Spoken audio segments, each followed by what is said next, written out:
please welcome Channing.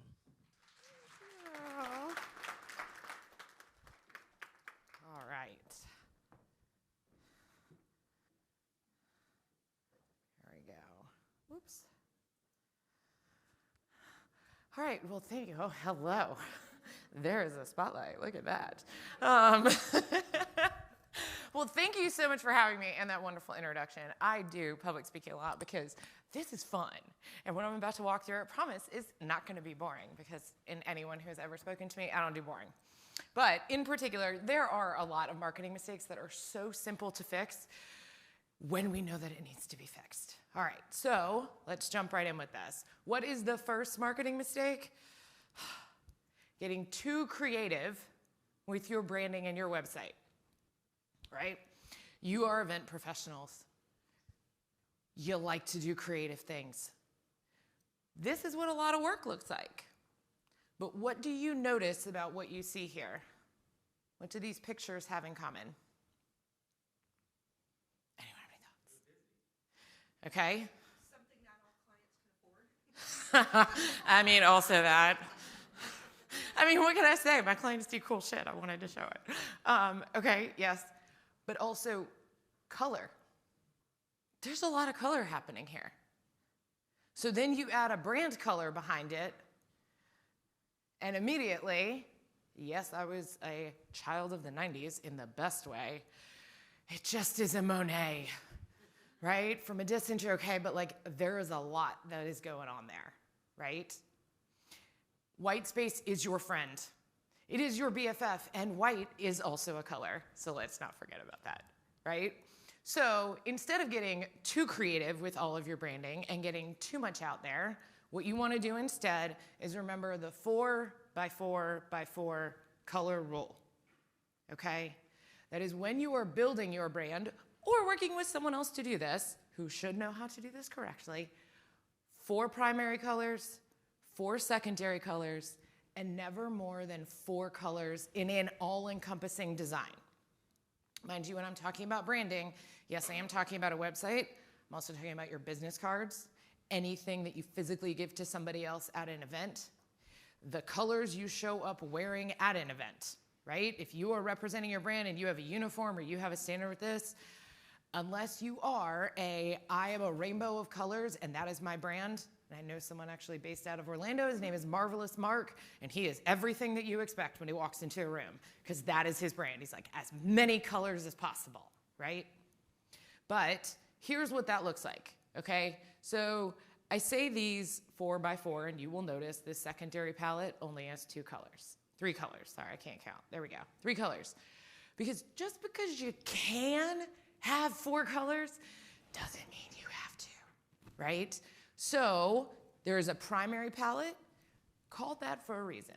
These are the first set of go-to colors that you utilize for anything in your brand, okay? The secondary is when you give this to a creative designer, you give it to a graphic designer, and you're like, okay, here are the colors to stick with. If everything in your brand only ever has your primary colors, their design is gonna get a lot more limited, a lot faster.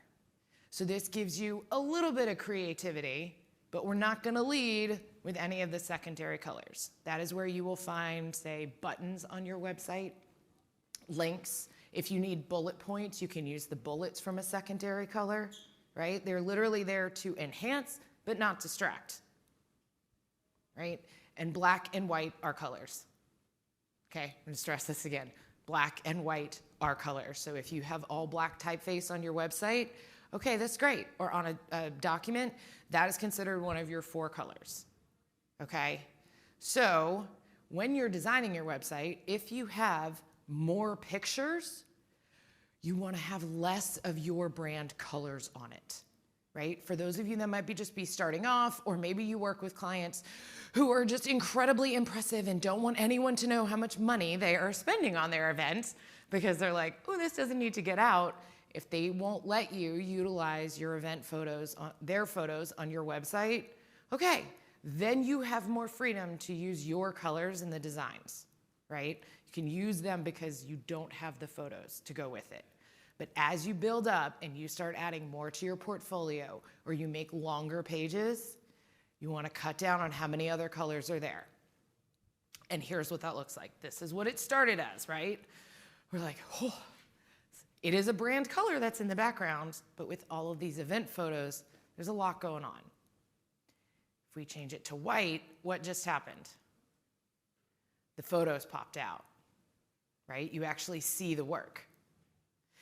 Now, there will be some people who be like, okay, but like, it's just boring now. Like, it just seems flat. I don't really like that. Totally fine. This is where we can utilize texture. So what I did in this case was I took a brush stroke, which is always wonderful. You can also utilize, we are surrounded by cement everywhere. If you look, it's not perfect. It has a little bit of texture to it. So you can go into Canva or Photoshop or InDesign, depending on your level of skill with this and who you're working with. Canva is a wonderful thing though. Find a brush stroke. You can change the color of it to be one of your brand colors. And then all you do is reduce the opacity on it, i.e. make it less bold, and you make it more transparent to about 15 to 20%. It gives you a little bit of texture, a little bit of lift to that design, but I didn't lose the focus, which is to showcase the work. Okay, mistake number 2. Since we were talking about websites, it is treating yours with a set it and forget it mentality, right? Like you build the site, you put all of this time and energy into it, or time, energy, and money into having somebody else do this for you. And you're like, great, I got a website. We're good. No, we're not, okay? Your website is like a child you're trying to have grow up to be a successful, productive member of society.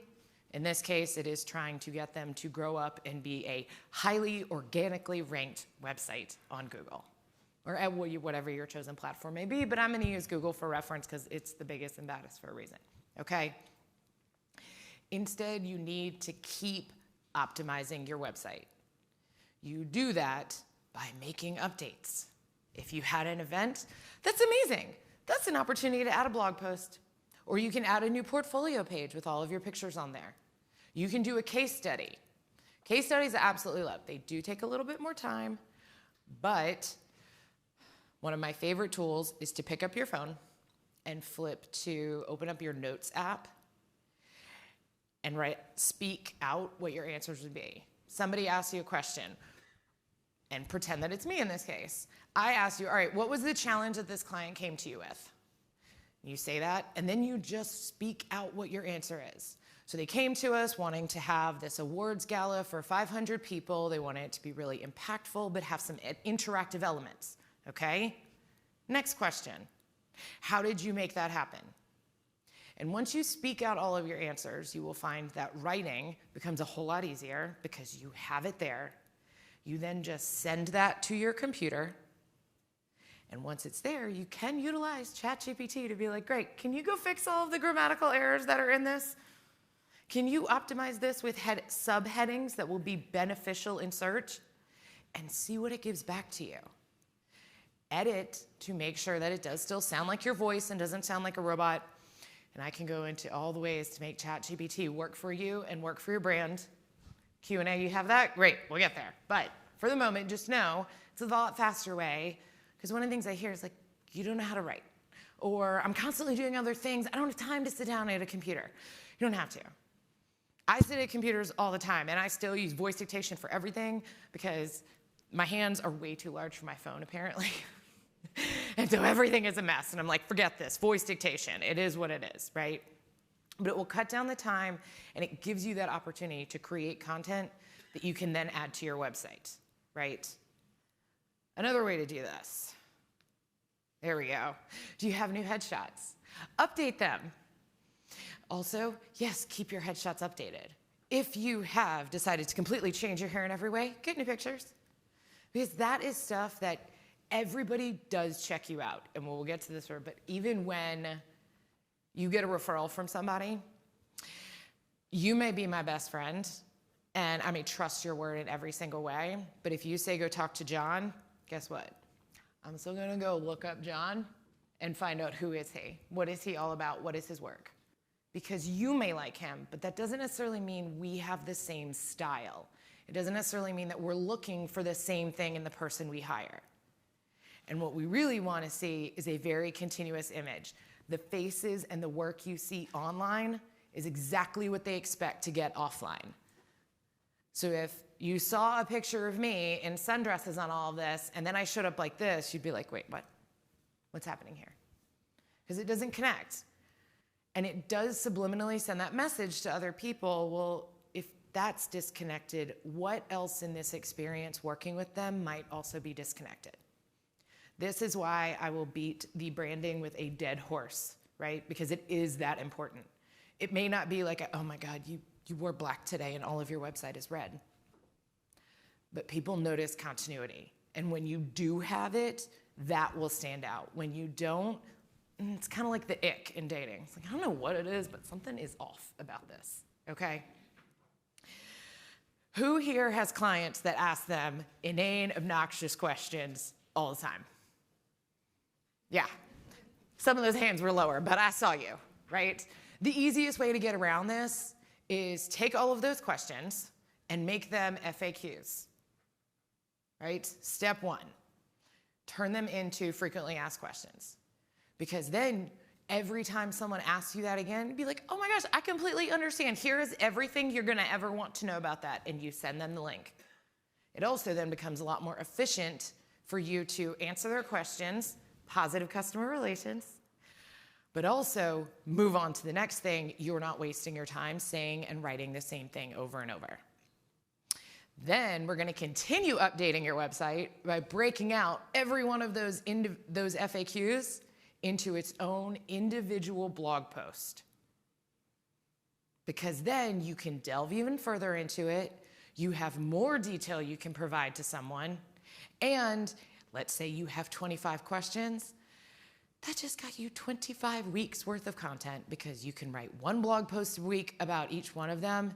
And bonus from the search perspective is that people go into Google asking questions. Right?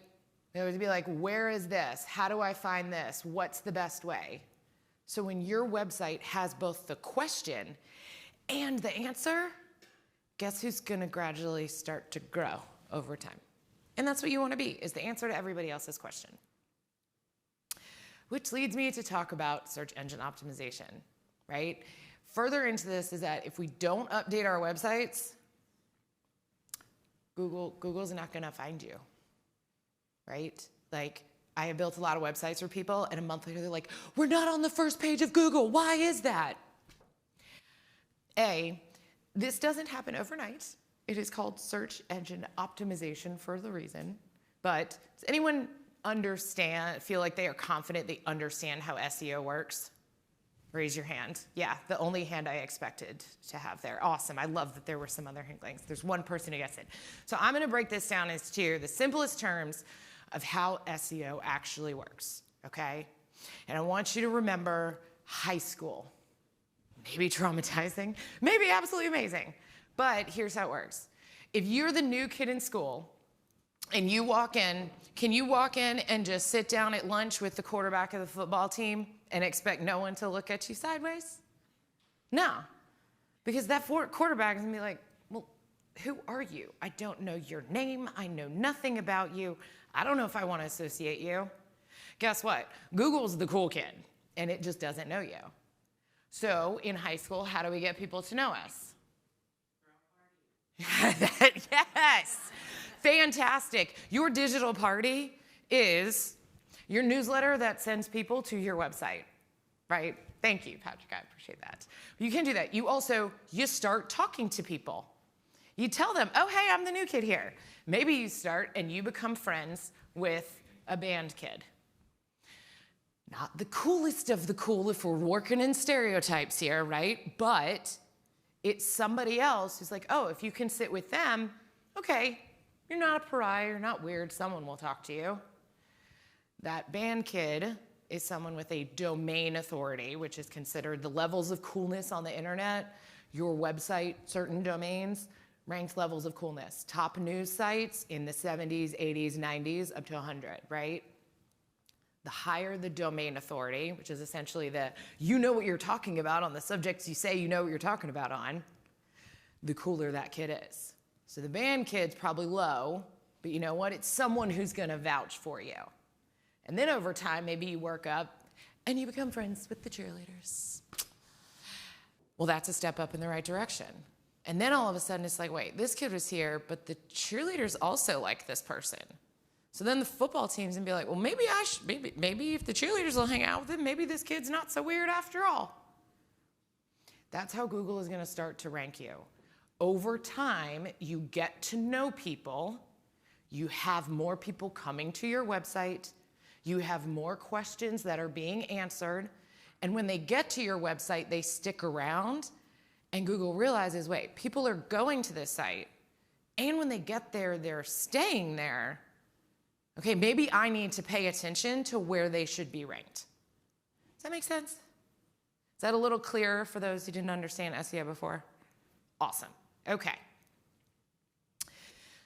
How do we get people to our website? Well, that leads us to mistake number 3, not utilizing your email list.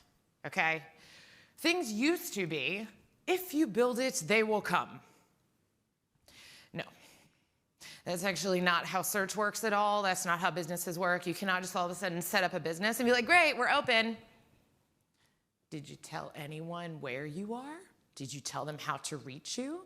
Did you tell them what to do? No. If you build it and you tell them that you built it, then they'll come. You just did an event. That's wonderful. You put it on your website. Did you tell anyone it was there? How are they going to know you can create a fountain that looks like a huge glacier for people to walk through if you don't tell them? Right? You create something incredibly cool all the time. I know because I watch all of you on Instagram. I see these things. My brain does not work that way, but if I don't know that you can do something, I also don't know that I can hire you for it. So instead, you're going to utilize your email list, and you're going to follow this very simple formula. It is segment, announce, and communicate. Segment your list. Announce why it is that you're reaching out to them if you have not done this before, and you're going to be very clear about why you're communicating with them. And this wonderful QR code is going to take you to, yes, a blog post that's going to walk through these step by step. How do we segment this? You have referral partners, you have everyone that you've ever worked with, you have LinkedIn connections, you have past clients. Separate these out. And when you can segment your list, I can send one message to past clients, being like, hey, we worked together on A, now did you know I can also do B? You're gonna reach out to your referral partners, being like, hey, I know that you sent me business for X, Y, and Z. We also just announced this new thing. It's the same message, but you're tailoring it to each audience, which makes it more valuable to them. Because we all want to feel special. We want to feel like people are talking to us about what matters to us, not just spewing it out into the void. All right, so this will also walk through the exact framework of what that first message could be if you were not utilizing your email list, or if you think you don't have one. And then once you have said, hey, I'm going to start reaching out to you on a monthly basis, on a quarterly basis, here are all the things you can expect. You want to continue to segment your messages every time you send them out, but focus on the education, okay? People keep opening your emails when there's something in it for them. And so your goal is to educate them on all of the ways they can work with you or on all of the cool things they could have for their event. Because if they don't know what you can do, they don't know what they can hire you for or what to refer you for. Right? Y'all come up with cool new things all the time. Let's see it. Simple as that. And then to that point, this is my absolute favorite, okay? No one likes a braggosaurus. Even your mom will get tired of reading an email that's like, so I did this, and then I did this, and then we're going to do this, and then this person really loved it. Like, no, absolutely not, right? It gets boring. Instead, you open an email newsletter, and you're like, okay, well, what can I learn from this? What could benefit me? So the first thing you have to do is keep it educational. right? You want to keep 75 to 85% of the emails you send out purely focused on educating the other person, so that when you do have hey, we've only got 4 spots left at our venue, who wants to book this weekend? Or this December, right? Or final spot is here, okay? When you send those out, or like, these are the last chairs, we're trying to sell these rentals off, like, get the price now. When you send a sales-related message, their propensity to open it, will be higher, putting aside the fact that your subject lines are gonna be amazing, because I have all kinds of blog posts about how to do that right as well. But they will continue to open your emails because they know every time they open it, they're not being hit with buy from me this, go refer this for me, go like this for my Instagram. Like, they're getting something out of it. And then when you do ask them for something, they're like, oh, wait, yeah, I might actually have somebody for that. Or, oh, that sounds like a really good deal. Because nobody wants to be pitched all the time, right? How about you? I subscribe to email newsletters for a living because I like to see what everybody else is doing. I want to know all of the things. But if all they're ever doing is being like, buy this, we're having a sale on this, buy this, please send me this. It's like, dude, no. I like to research this stuff, and even I don't want to do that. Even when I have clients who try to send me things like that, I'm like, if I don't want to read this and you're paying me to, there's no way someone you want to get money from is going to want to read this. And this goes back to my absolute favorite lesson ever: show what you are good at rather than telling them. Okay? So this makes me think about when I was applying for college. My aunt was my college counselor, and you have to write an admissions essay to get into college, right? So I would explain this transformative life experience I had, AKA I tore my ACL in a girls' wrestling match 2 weeks before cheerleader tryouts. Not the best experience, but it taught me a lot of lessons. She's like, you're telling people, I did this, it felt like this, as opposed to showing them what that experience was.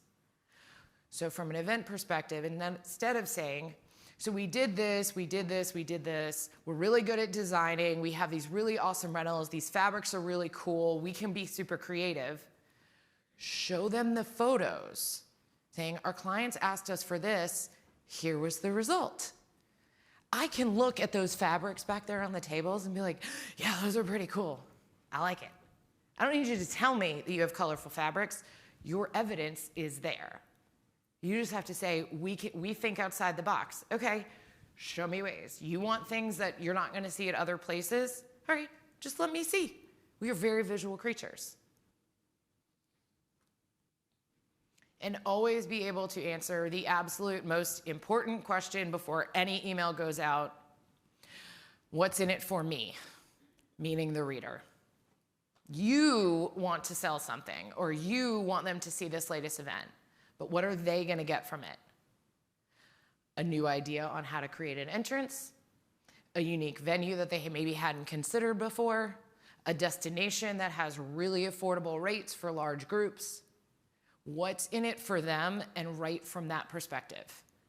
Because despite what we all like to think, that they love us or they're a great referral partner so they want to support us, no. We are incredibly selfish creatures. We want to know everything that is only about it for us, because we also only have so many things we can take in a day. Has anybody else been just overwhelmed with life recently? All the information constantly coming at you? Yeah. So we have to filter out all the things that aren't serving us.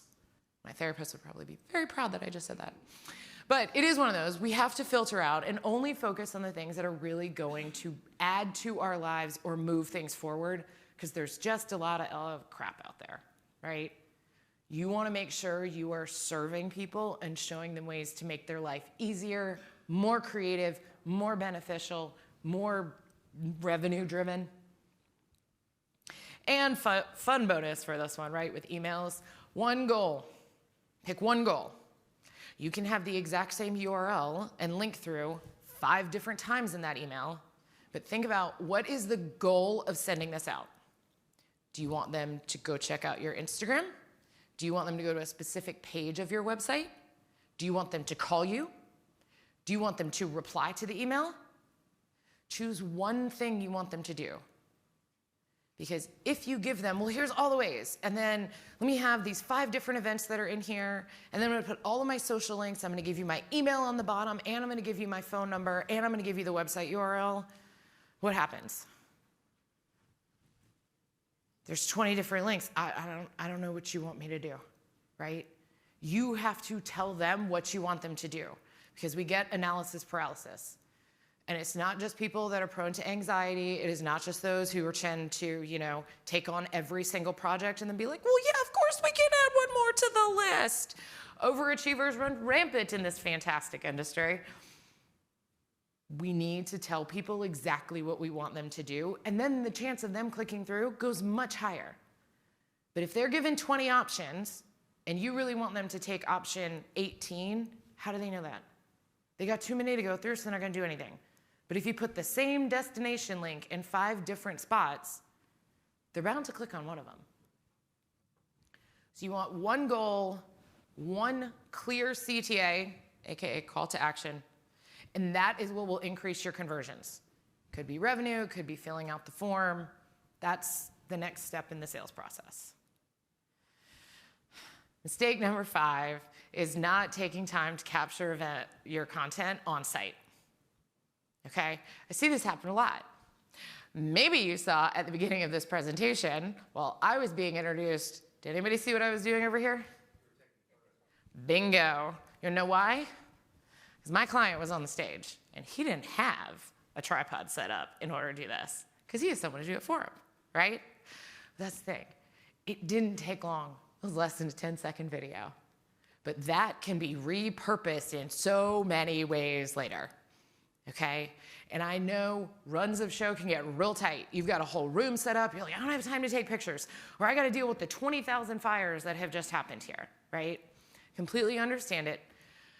But we got to get past it, because this is what will help safeguard your business and allow you to do what we do in marathon running, which is something that I do a lot of. You focus on what you can control. Right? It could always rain on race day. Can't control that. Doesn't mean I'm not showing up at the start just because it decided to rain a little bit. You train forever, you're showing up. So why do I see this happening a lot? Number 1 is referral reliance. You're like, oh yeah, well it's all right. And we get referrals all the time. We don't really need to do any marketing.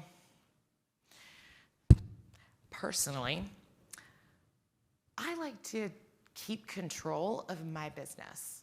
If you are only relying on referrals, that is giving everyone else in the world the control to determine whether or not you get new clients, you hit your revenue goals, you get to grow, you get to take a step back out of the business and go on a sabbatical for 2 months while your team handles it. And the other option that this content issue tends to happen is that you're so focused on zone defense that you forget to zoom out a little bit. And that's I got to set up everything. We got to make sure this run of show is tight. I need everybody here. I got to take care of everyone else first. And those things are incredibly important. But making sure you capture this content, you don't have to post anything in the moment. You can do it all later, okay? Because as I mentioned in the very beginning, no matter how many times you get referred or how wonderful it is, these people are going to look you up online. It could be on your social media. It could be on your website. It could be in a variety of different places. It could be review sites. They're going to go. And if there isn't content for them to look at and see what you do, they're not relying on people to just tell them. That's step 1, all right? So how do we fix this? The easiest way ever, right? And I'm gonna give you the QR code. This is a fantastic tripod. I bought this years ago. I did an entire photo shoot, which this happened to be a very fun behind the scenes picture that a professional photographer was there because she was like, I love that you're doing this. I did an entire photo shoot that has been all over the internet. And no one except this one photographer knew that I did the entire thing with my phone. Tripods are amazing. They can go tall, they can go shorter, you can put them on things. And everybody's phone now has a timer on the camera. And I think this is like maybe $8 for what it's worth. This is not something that we've got to spend a ton of money on. It's super simple, right? So once you have the tripod, what do? You set up in a corner. You go about doing your zone defense. Do all the other things. Just let it run on a video. That video can then be put in a time lapse that shows what it takes to actually get everything set up. People love to know how the sausage is made. It could be separated and you use it as just B-roll content for 15 seconds in an Instagram or a TikTok that has tips about what it's like being an event planner, or 3 things you haven't thought about this week that are important, or 5 ways to make your run of show smoother. Because we want to see what it takes behind the scenes. And especially if you were able to show what it takes and show how good you are at your job, when it comes time to be like, oh my God, I need everything that you have. Can you send me your proposal? They're not gonna have the reaction to the price because they've seen what you can do and they've seen your level of dedication to making shit happen. It shouldn't be as much of a surprise then. Now, they may not be able to afford it, and that's on them. And that's a different conversation, right? But what you want to do is make sure you are showcasing in every way how good you are so that when you do send it, they're like, yeah, that tracks. The best people cost the best. Like, you have to be prepared to invest in that. And this way, you're minimizing how much back and forth you have, as well as immediately qualifying those leads. All right, mistake number 6 is focusing on the wrong social platform for conversions. And I want to emphasize the 4 conversions. So now let's do a quick poll. Who handles their own social media, whether for the business or their personal brand? Okay. Now I'm going to ask you all to put your hands back up for a moment. If you handled social media, put your hands back up, please. Okay. Now keep your hand up if you think it's fun. Y'all, there are 2 hands that were still up. Okay. Because it can absolutely be soul-sucking, crushing in all of the ways. It can be fun, but it's all about how you frame it and where you put your time. And there are a lot of platforms. And for those of you who do follow me on Instagram, you may have seen last week, I had a thing where if you look at this, right, all things we're talking about today, social media, managing all those platforms, email marketing. We talked about SEO so far. We talked about branding. Guess what? Every single one of those is a full-time job. So if you are not a full-time social media manager, because, I don't think any of you are actually, right? Yeah, you got a lot of other things to do. You don't need to be on every single platform. You may want to go ahead and grab your business and your personal brand, AKA your name, handle on every one of them, but the one where you spend your time creating content, engaging with people. Key aspect is the engaging. Post and ghost is not so good for long-term growth, okay?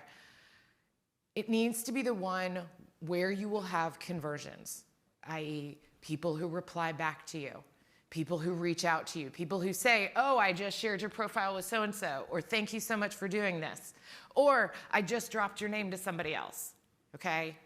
It may not be the platform that you find to be the most fun, but if it's the one where your ideal client is spending time, those are the ones to focus on.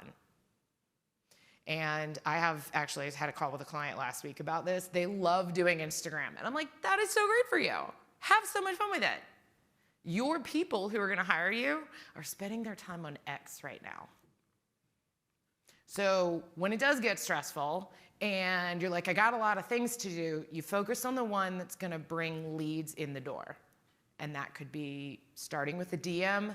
It could be a phone call. It can be a comment that's like, hey, we need to talk, or like, oh, I love this idea.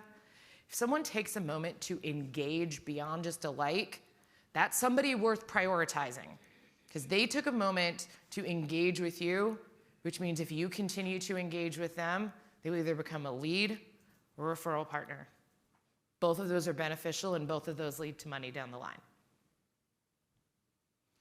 So conversions are your new BFF, right? If it's not converting, bringing in leads, actually getting engagement for you, getting comments and replies, it's not worth it. All the things. And you want to show all of the ways you're awesome. We're not going to tell them, look at this creative thing we did. No, show the pictures of it. Show the behind the scenes to show that you work really efficiently. You spend time as a team. Show what a design session actually looks like. and setting up that camera to just record all these things. You don't even have to do direct to camera address where you're sitting there talking directly to somebody and you're like, oh my God, what am I saying right now? That's fine, you don't have to. Just do all behind the scenes content and all of your portfolio, you'll be good to go. Because you are more than just a pretty face, so that's why they want to see how all of this is done. Right? Pretty pictures are wonderful, but they're gonna have a lot more questions before they hire you.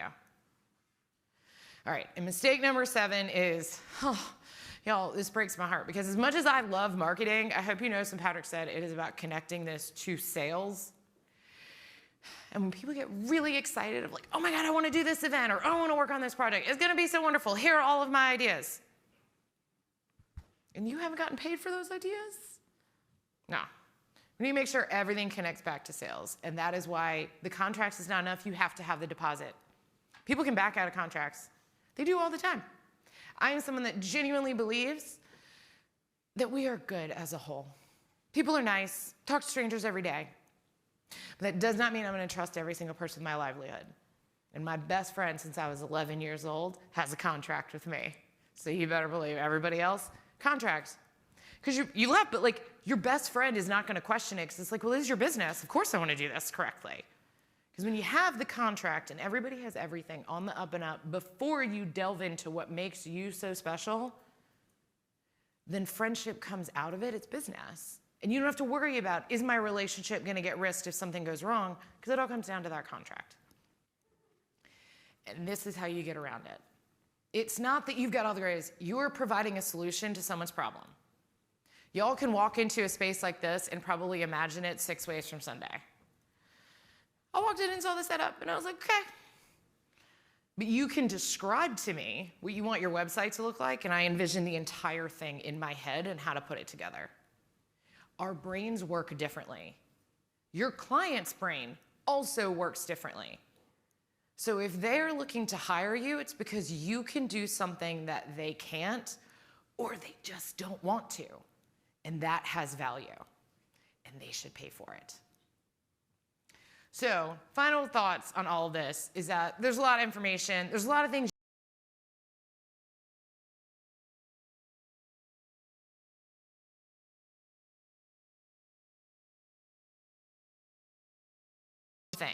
every single day. You don't have to do 10 marketing things, you don't have to do 15 posts, you need to do something every single day that will help move your business forward and truly demonstrate what makes you awesome. And this will help you. So this is a guide I developed on request from clients, whether you have 5, 10, 15, 20, or 30-minute chunks of time in between things. There is a task on this list that will let you say, I did marketing today. Boom, check the box, and off you go. All right, and it's like 15 or 20 pages long, so I guarantee you will find something. I have time tested these. I've also had people who do not type or write as fast as I do test these. They're pretty accurate, all right? But you can do something every day, whether you are on the train, you have that 30-minute chunk of time, whatever the case is. And of course, if you have any questions, I'm always happy to do this. This is a call linked directly to my calendar. I would love to talk to you about your specific business, answer other questions. I can delve into all the ways to do ChatGPT, or you want to find out how to run a marathon, I can help you with that too. Thank you. As can I. Yes. We're Yes. Also marathon buddies. Yes, we are. Thank you for that. That was Absolutely. wonderful. I have some questions. We're gonna also take Love some questions out of the Yes. audience. One of the things, though, I wanted to actually start with, not a question, but I love the GIFs. Was anyone else following those? Especially Schitt's Creek. Oh my God, David brings me so much joy. Yeah, there was I got one. through the pandemic because of Schitt's Creek, y'all. Like, every one of them is just a comedic genius. There was a time where I was like, PowerPoints, oh, boring, just content, meh, meh, meh. And then you're like, we'll put pictures, it'll look pretty. And now it's like, if you don't have GIFs, No. get out. Well, so you say that, but I kid you not, so I was talking to the AV guys when I got here, and I'm like, people are either going to laugh with me or they're going to laugh at me. Honestly, as long as people are laughing, I'm totally on board with either one of those. Yeah. It works. I also, Yes. for me, one of the things that stuck out was capturing content. I don't know if you saw me back there, but I was like, oh, god damn it. It's everybody though, right? Like it's not just you. It's the first thing to slide also out of mine. There's a reason I walk around with a tripod. Thankfully, I have my PR team and my marketing team here, so there's a whole bunch of content being captured. But I wanted a couple of questions. Yeah. Write down questions, and we're gonna get to them if you have any. First one. What do you think is the difference? Sorry, you didn't know this was happening. No, I do this every day. You're gonna Bring it on. If I don't know, I'll tell you. Difference between look and show. To me, in my head, I'm like, well, that's is a picture. Aren't you doing the same thing? Is it how you write about it, or because you mentioned, in emails, the email shouldn't just be, look what I did, actually show them. How do you differentiate that? Right, okay. So first I want to clarify one step is that there's a big difference. Look and show are relatively similar, but show and tell are different. Saying that I'm a super creative thinker and we always look for out of the box ideas. That's me telling you that I'm a super creative thinker. But on the flip side, if I show you this wonderful before picture of a ballroom, and then I'm like, here's what we started with, and then this was the Mayan-themed LED light party that we had 6 hours later, and you see the after, I don't need to tell you I'm a creative thinker. The proof is in the pudding, right? The transition is there. So I think that's kind of thing that you want to utilize your photos, utilize the video to show people you are creative. You think differently. You have inventory that others don't have. Okay? So you want to go that direction with it. Love that. And then for the newsletter side, let's say you have an event like this and you want to show people hey, we just had the ILEA Day of Education. Okay. We want to say that as ILEA, but why does every other person want to read that newsletter? Because we're the best. Yeah. We think that because it's us. Along with NACE. But someone else is going to be like, well, why should I read? Instead, they're going to open the newsletter, and instead of seeing recap from yesterday, you're going to see 7 marketing mistakes you may be making that you didn't know and how to fix them. We had kick-ass speakers. No, that's just it. We don't care about kick-ass speakers. What we care about is what are the 7 mistakes I might be making I didn't know about? What is the 3 tips on how to negotiate a contract more effectively? I have no idea if someone's actually speaking about that today. But that's the idea. You lead with the content. What is it that they're going to get? They're going to find out how to do their marketing more efficiently. They're going to find out how to negotiate. They're going to read it in the Day of Education wrap-up. They don't care about the wrap-up. They care about what is the information displayed during this that they need to get. Love that. Does that clarify that a little bit? Yeah. Okay. Yeah. Okay, next question. Colors, right? You talked about this in the very beginning. There's lots of them. Well, that's my point. So there are obviously a whole slew of colors. Yeah. Are there some that you should stay away from? Yes. And you're going to laugh when I say this. It's blue, which is my entire marketing campaign. It's not. It's actually red, which is mine.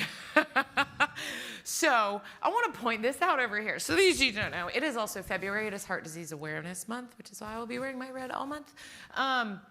But red is a very large part of this. I wear red in some fashion almost every day. This month in particular, there will be red everywhere.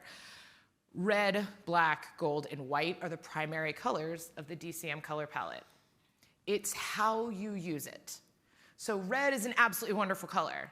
But if I put red on a button, what is your immediate reaction? Bingo. But if I put a shade of green or blue on a button, what's your reaction? We already have immediate subliminal messages that come with different colors. So that's why the first thing you want to think about when you're choosing colors for a design or for a rebrand is a mix of what do I want people to think about when they see me? What do I want them to think? What are the emotions? What are the words you want them to think? There are colors associated with that. And then what actually represents me?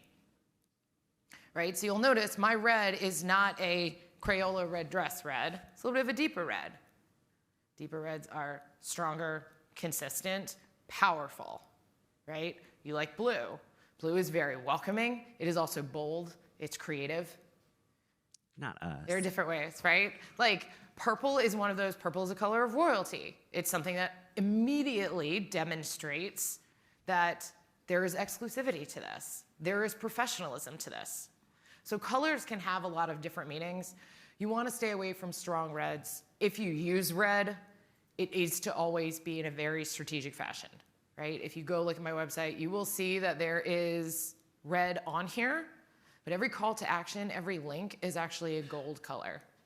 Gold is more interesting. It's still part of the palette, but I have to be very strategic where to use it because they just convey emotion. Do you want to think about what you want other people to know you by? And then what is your immediate reaction when you see this? Like, I think pink is a fun color, but I am not a pink person. So I'm not incorporating that because it may be something my ideal client identifies with, but it's not authentic to who I am, and I am the living version of the brand. Love that. Good tip. Good tip. Anyone else before I have one last question, but anyone? Audience? I'll bring the mic to you. You don't have to yell. Any chat? No, the duty is on me. Got it. Got Okay. it. Okay. Totally last, fine. last one. Oh, Yeah. Yeah. I want to talk a little bit about the shift from traditional like Google keyword search into search engine search. did everyone hear that? She just threw a lot of tech terms at you.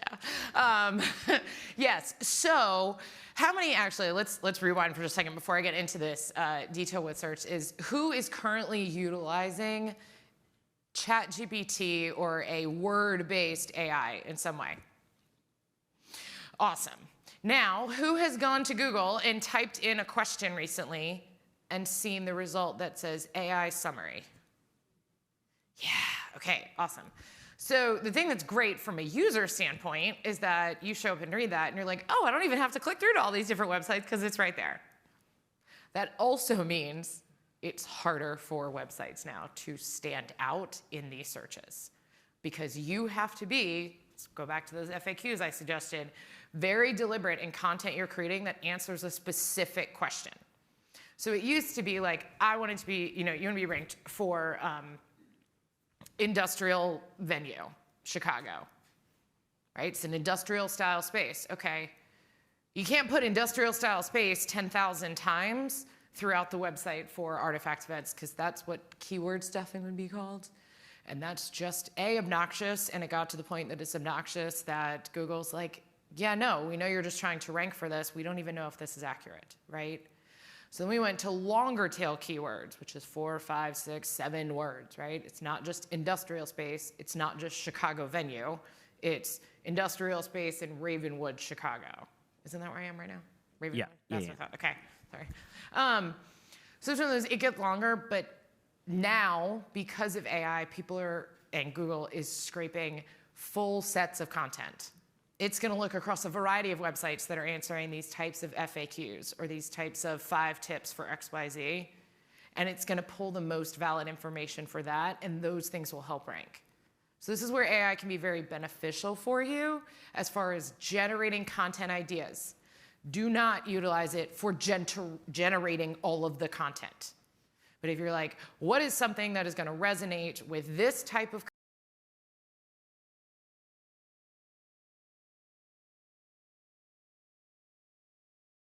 take those ideas, talk out your answers into your phone, use it for editing purposes, but make sure you're putting your original thoughts out with it. It can send you a lot of information, and the subject lines that it's giving you for your emails or the blog post titles will really help because these are also based on queries that people are already having, so you're serving up answers in a more unique fashion. Did that get closer to what you were asking me about? Do you have more to add? No, it's just a hot topic right now. So It is. It's a great one. Which is also one of those SEO rabbit hole. Full-time job for people, right? Sure is. So while I can tell you about all these things, I don't expect you to go do all this tomorrow. There's a lot of things to do. You got to prioritize what immediately connects to conversions. Do those things first. And then you prioritize the rest, or you do what he does, which is like, I'll photo it to other people and be like, yeah, I can't deal with that. Someone else go deal with it. Okay, great. I'll go down those rabbit holes. She'll go down those rabbit holes on SEO a whole lot further than I will. So, like, it works. Other question. One last question, because I think this could be a easy little, like, take it with me and go. Email subject lines. Yes. Is there one little tidbit, I'm sure there's a billion, but about keeping emails out of spam, like with the subject line? So It's a leading question. the way to, first of all, the way to keep your emails also out of spam is to, number one, send content that people actually want to open. If people are opening your emails, you're not going to get a negative provider score, so you will end up in the inbox. Emojis will get people to actually open your email because it stands out. You got all these emails, you see a subject line that starts with an emoji. Don't put it at the end because it gets cut off, and everybody's got different levels of zoom on their computer or on their phone. Start with either an emoji or putting the beginning of the subject line in brackets, like information, news, inside, download, don't miss. Like short words can be in brackets. These are things that stand out to the eye visually, which means it has a higher propensity of getting an open. And don't tell them exactly what's on the inside. So I'm gonna give you an example of this. I had another client that had an event coming up and they were running low. They were like, we need to get tickets in here.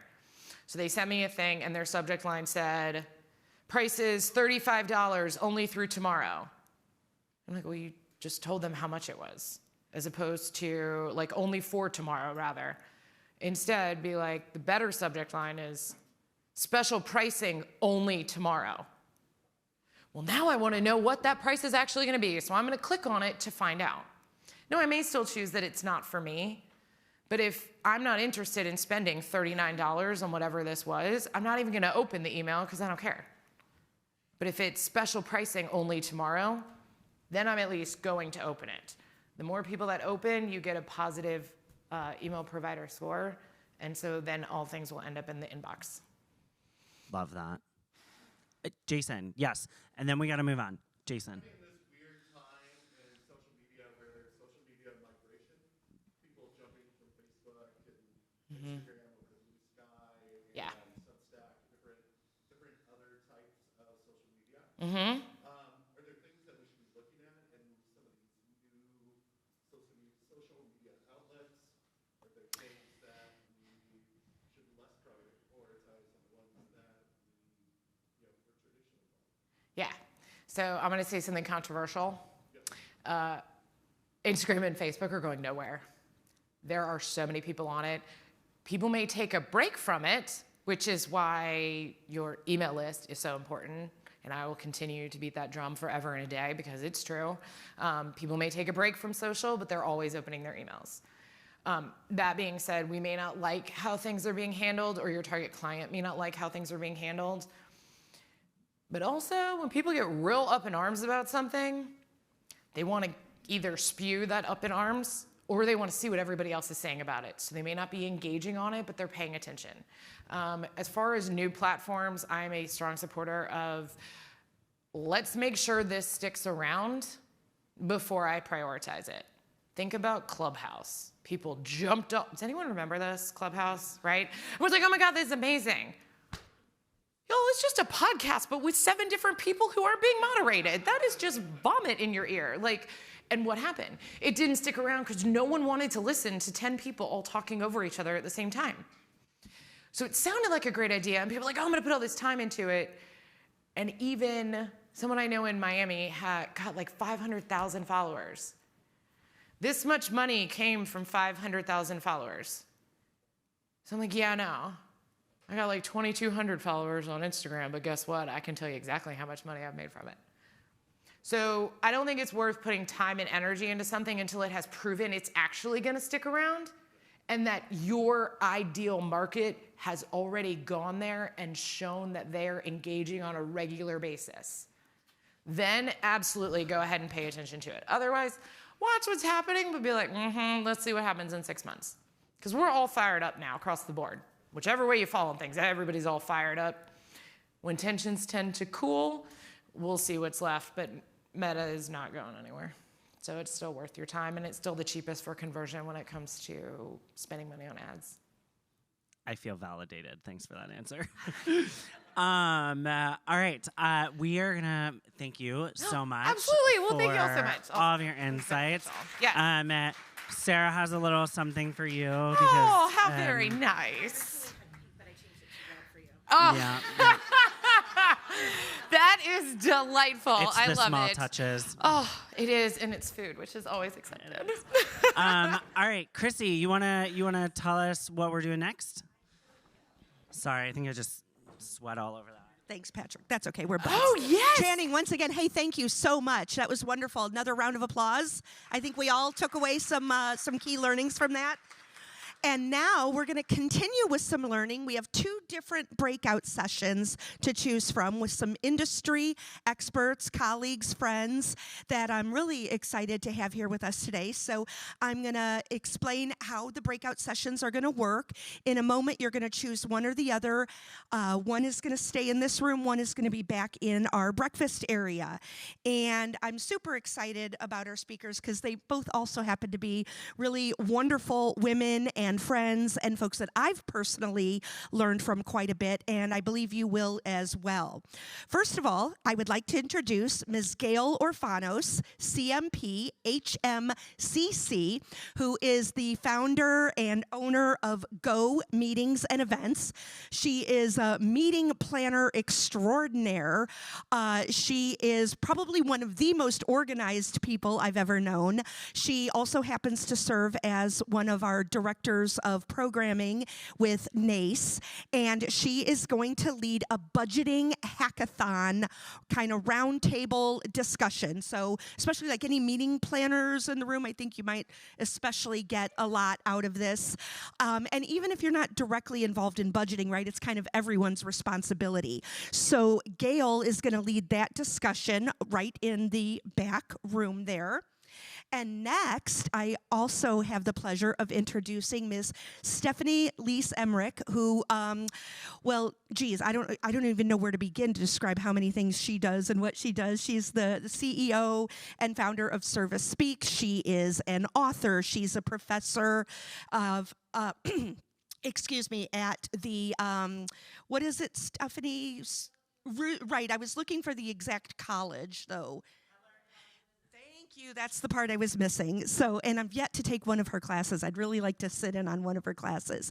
But Stephanie is sort of a superstar around the industry. Many of you know her probably from other NACE events. She's been on panels with us before. And she is going to be leading her session right here in this room. And I have to try to make my screen bigger because I don't have good eyesight. Hold on. Delay of game. I can't read this. Oh, there you go. Oh, I could do that too. Well, no, I was...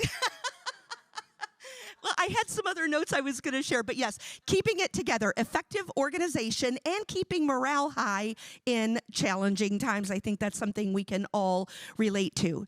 So take a moment to decide which session you'd like to sit in on. And again, we're going to be either in this room with Stephanie or the back room with Gail. If you need a quick restroom break, reminder, the ladies' room is downstairs, men's room is upstairs. Did I see a hand raised in the back? Okay, we're good? Okay, break.